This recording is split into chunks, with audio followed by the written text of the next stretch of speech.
Salut à tous, le journal du foot de ce jeudi 29 novembre. Le PSG enfin à la hauteur d'un grand rendez-vous cette saison en Ligue des Champions. Victoire 2-1 mercredi soir contre Liverpool au Parc des Princes. Un succès largement mérité grâce à des buts signés Bernat et Neymar en première période. Milner a réduit le score sur penalty juste avant la pause pour les Reds. Mais globalement les Parisiens n'ont pas beaucoup été inquiétés. Le PSG a surtout affiché un état d'esprit exemplaire en termes d'engagement sur le terrain. Au coup de sifflet final, les joueurs parisiens ont laissé éclater leur joie. Thiago Silva était même en larmes. Paris est deuxième de son groupe derrière Naples, mais garde son destin en main pour la qualification pour les huitièmes de finale. Et la première place est encore possible. Il faudra tout de même bien négocier le déplacement à Belgrade dans 2 semaines.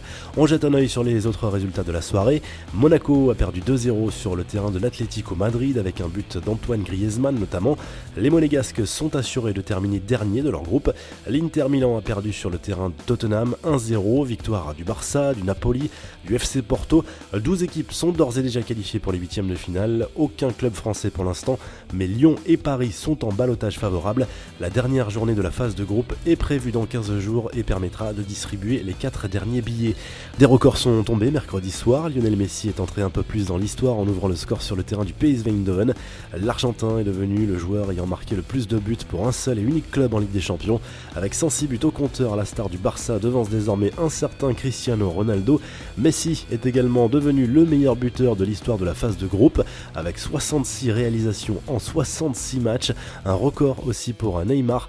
L'international Auriverde est devenu le meilleur buteur brésilien de l'histoire de la C1, avec 31 buts, il est désormais seul en tête devant Kaka. Après la Ligue des Champions, honneur à la Ligue Europa, ce soir avec 3 clubs français engagés, même si Marseille est déjà éliminé. Les Olympiens joueront pour l'honneur à Francfort, match à suivre sur RMC Sport 1 à 21h. Bordeaux a encore une infime chance de qualification mais doit battre le Slavia Prague pour espérer. Rennes abat aussi sa dernière carte avec un déplacement à Jablonec. Le coup de sang d'Hatem Ben Arfa, le quotidien L'équipe nous apprend ce jeudi que le joueur du Stade Rennais aurait eu une altercation avec son coéquipier Benjamin Bourigeaud cette semaine à l'entraînement. Altercation verbale mais musclée selon le journal qui explique que Ben Arfa a déjà été recadré dimanche dernier après avoir affiché son agacement suite à son remplacement sur le terrain de Montpellier. Quelques infos en bref et en images, cette vidéo sympa et qui fait le buzz d'Antoine Griezmann lors du match Atlético Madrid-Monaco. Le Français a pris le temps de refaire les lacets d'un petit garçon pendant l'hymne de la Ligue des Champions. Samuel Umtiti a dû déclarer forfait pour le match à Eindhoven mercredi soir. L'international français, écarté des terrains pendant plusieurs semaines déjà, a de nouveau ressenti une douleur au niveau du genou gauche. Nouvelle grave blessure pour Rafinha, le joueur du Barça ne rejouera sans doute plus cette saison. Il sera opéré début décembre d'une rupture d'un ligament croisé antérieur. Et cette histoire qui peut prêter à sourire, des parents ont prénommé leur nouveau-né Griezmann Mbappé, des prénoms jugés incompatibles avec le bon droit de l'enfant, et l'officier d'état civil de la mairie de Brive a saisi le procureur de la République pour obliger les parents à trouver une autre idée. La revue de presse, on retrouve Thiago Silva et Marquinhos en une de l'équipe ce jeudi. Les 2 défenseurs brésiliens ont été excellents mercredi soir contre Liverpool. Le Corriere dello Sport revient sur la soirée des clubs italiens. Tout reste à faire pour Naples et l'Inter Milan lors de la dernière journée de la phase de groupe de cette Ligue des Champions.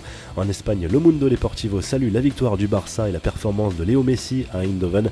Marca titre de son côté sur la relation plus que tendue entre Isco et son entraîneur Solari au Real Madrid. On termine avec le classement des meilleurs buteurs de la Ligue des Champions et à lundi pour un nouveau journal du foot.